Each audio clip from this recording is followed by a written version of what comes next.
Hi hello everyone, welcome back to my channel. ఈరోజు video ఏంటంటే చిత్తానూరుకి అయితే వెళ్ళామన్నమాట.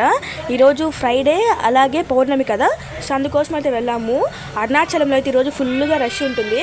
ఇంకా నేనైతే మార్నింగ్ 5కే లేసాను. ఈరోజు 5కి లేసి గడపట్లు కడిగి తలస్నానం అయితే చేసుకున్నాను అనమాట.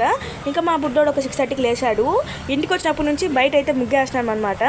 సడన్గా అయితే మా ఆడబిడ్డ అయితే వచ్చిందనమాట. వీళ్ళు కూడా మా పక్కనే ఉండేది. ఇంకా తనతో కాసేపు మాట్లాడి బయట అయితే ముగ్గేశాను.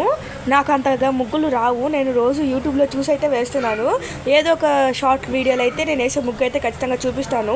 మా బుడ్డోడు ఆరతిస్తున్నట్టు చేస్తున్నాడు. ఇంకా ఇంట్లోనే పూజ చేసి దండం అయితే పెట్టుకున్నాను అనమాట.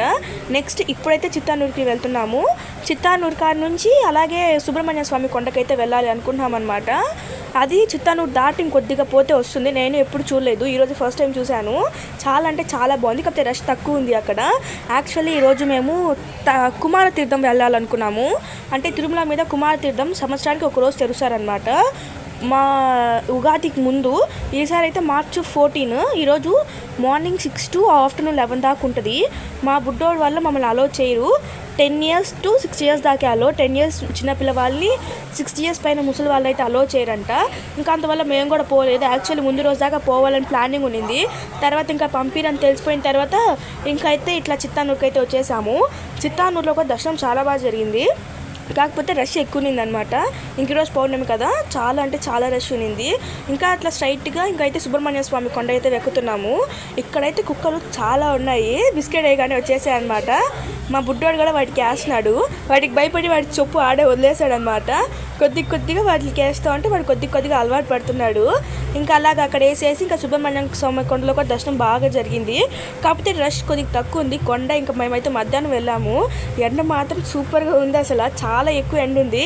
ఇప్పుడే సమ్మర్ సీజన్ స్టార్ట్ అయిపోయిన ఫీలింగ్ వస్తుంది. ఇంకెళ్ళి గంధం అయితే తీసుకున్నాను అనమాట. ప్రసాదం కూడా ఇచ్చారు, పులిహోర అనుకుంటా. చాలా టేస్ట్ ఉంది. ఎంతైనా నాకైతే గుళ్ళో పులిహోర అంటే చాలా ఇష్టము. ఇక్కడ నుంచి తిరుపతి చాలా బాగా కనపడుతుంది. చూడండి, కొండ మీద ఎక్కేటప్పుడు కనపడుతుంది చూడండి, ఆ టైప్లో కనపడుతుంది. నాకైతే చాలా బాగా నచ్చింది. ఇంకైతే దర్శనం చేసుకొని అక్కడే ఒక ఎండ తగ్గేదాకా ఒక 1/2 hour అయితే కూర్చున్నాము. 1:30 దాకా అక్కడే ఉన్నామన్నమాట. ఇంకప్పుడైతే రిటర్న్ బయలుదేరాము. మా ఇంటికి నుంచి అక్కడికి పడుతుంది ఒక 20 minutes పడుతుంది అనమాట. ఇంకా బయట గజస్తంభం కాడైతే టెంకాయ కొట్టి దీపం అయితే వెలిగించేసాము.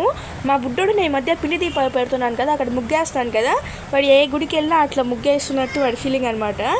అసలు నాకైతే వ్యూ అయితే చాలా బాగా నచ్చింది. ఎంత బాగుందో. కొండ దిగేటప్పుడు మాత్రం దిగుతా చూసుకుంటూ వచ్చానమాట. నాకు అసలు ఈ రాయిలు వీటిని వదిలిపోవాలనిపించలేదు. ఇంకా ఎలాగలా అయితే వచ్చేసాము. రష్ కూడా చాలా తక్కువ ఉంది ఇక్కడ, ఎవరికి తెలియదు అనుకుంటా. మినిమం ఒక 30-40 members కంటే ఎక్కువ లేరు ఆ గుడిలో, టెంపుల్లో. కొండ ఎక్కాలి కాబట్టి ఎక్కువ మంది రాలేదేమో, మాకు తెలీదు. నేను ఫస్ట్ టైం ఈరోజు వెళ్ళింది. ఇక్కడ ఒక కొండ ఉంది, దాని మీద సుబ్రహ్మణ్య స్వామి గుడి ఉందని కూడా నాకు తెలీదు. నేను ఈరోజు తెలుసుకున్నాను అనమాట. ఇంకా మా ఇంటి దగ్గర ఉంది కాబట్టి నేనైతే అప్పుడప్పుడు వచ్చేస్తూ ఉంటాను. దగ్గరంటే మరీ దగ్గర కాదు, ఒక చిత్తానూరు నుంచి ఒక 16-17 kilometers అనమాట. ఇంకా ఈ రాయల మీద దాటుకుంటూ అయితే ఇంకైతే ఇంటికి వెళ్ళిపోయాము. రేపైతే మన బుడ్డోడి బర్త్డే అనమాట. వస్తే సుబ్రహ్మణ్య స్వామి కొండలు అయితే ఇది కొన్నాను. నాకైతే చాలా బాగా నచ్చింది. నెమలి కల్ది మామూలుగా ఇసురుతూ ఉంటారు కదా రాజులకి, అలాంటిది అనమాట. నాకైతే చాలా బాగా నచ్చింది.